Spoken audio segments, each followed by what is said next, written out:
Welcome to The Explainer.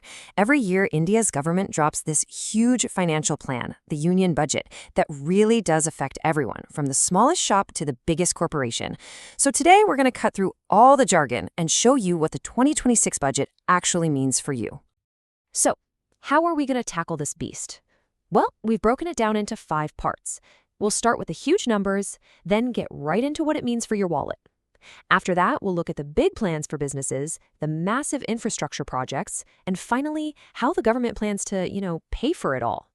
All right, first things first, let's just try to wrap our heads around the scale of this budget. The numbers are frankly mind-boggling, but they paint a really clear picture of what the government is prioritizing this year. Okay, here's the headline number. 53.5 lakh crore rupees. I mean, that's just a colossal amount of money. To put it in perspective, that's bigger than the entire economies of many countries. And it's a 7.7% jump from last year, which tells you the government is still very much in the mode of investing to keep the economy humming.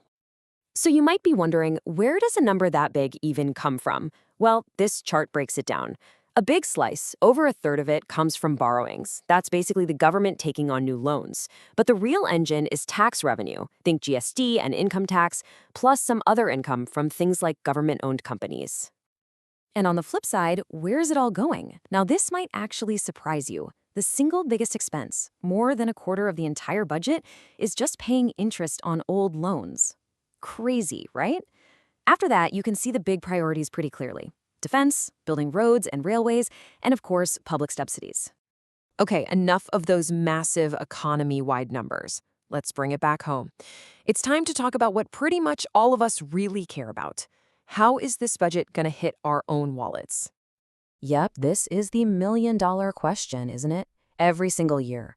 Are we going to be paying more tax, or maybe, just maybe, a little less? And the answer this time is pretty straightforward. For most of us, your income taxes are not changing. The slabs, the rates, all of it, it's staying exactly the same. So your tax bill should look pretty familiar. But wait, that doesn't mean there's nothing new. If you travel overseas or send money abroad for, say, education or medical reasons, things just got a little cheaper. That tax collected at the source is now a flat, lower 2%. And hey, if you like to shop on international websites, the tariff on goods you import for personal use has literally been cut in half. So that's some good news. Okay, let's zoom out again from our personal finances and look at the bigger economic picture. What's the government's game plan for firing up the country's growth engine and helping out Indian businesses? Well, a pretty big move is this 10,000 crore rupee fund for what are called MSMEs. That's micro, small, and medium businesses. The whole idea here is to find those promising small companies and inject them with the cash they need to become champion MSMEs, to really scale up and become national or maybe even global powerhouses. And here's another huge investment, this time in the biopharma world. Another 10,000 crores are going into a scheme called Biopharma SHAKTI. We're talking about boosting our ability to make really advanced medicines, these complex drugs called biologics, which are often super expensive to import. The goal is to make them right here in India over the next 5 years.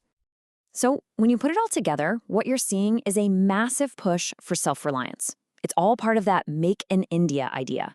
From the parts inside your phone, to the semiconductor chips that run everything, to the critical minerals that power it all. The strategy is crystal clear. Pour in more money, launch new missions, and build up our own capacity to make this stuff at home. A massive chunk of any national budget is always about building for tomorrow. And that means one thing: infrastructure. This year is definitely no exception. The government is really going all in on its infrastructure plan. We're talking about a proposed capital expenditure, or CAPEX, of 12.2 lakh crore rupees. Now, this isn't just any spending. This is money that goes directly into building things that last, like roads, ports, and railways. It's literally the backbone of the economy. And if you want to see that long-term vision in action, just look at this plan for 7 new high-speed rail corridors. The goal here isn't just about getting from one city to another a bit faster. No, they're being designed as growth connectors. The idea is to link up major economic hubs and hopefully spark a ton of new development all along those routes. So, we've talked about all this massive spending, which leads to a crucial question. How is the government actually managing its own books? let's take a look at the all-important fiscal math. Now, there's one key term you gotta know here, and that's fiscal deficit. It sounds complicated, but it's not. It's simply the gap between what the government earns in a year and what it spends. And to fill that gap, it has to borrow money. And what's really interesting is the trend you see here. It's a real balancing act.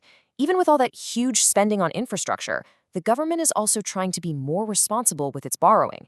The target is to keep shrinking that deficit down to 4.3% of the whole economy. It's like they're slowly but surely tightening the belt. So if we step back and look at the whole picture, the core strategy seems to be balancing these huge ambitions with some careful financial management. And the guiding star for all of it, in the finance minister's own words, is Atmanirbharta, self-reliance. That one idea is the thread that connects everything, from building our own chip factories to making our own advanced medicines. And that really leaves us with one final big question to think about. This budget is making a very clear bet. It's investing a ton of money in long-term projects like infrastructure and manufacturing, while at the same time it's slowly trying to borrow less. So the question is, will this two-pronged approach, spend big but borrow smart, be the thing that successfully sets the stage for a Viksit Bharat, a developed India over the next decade?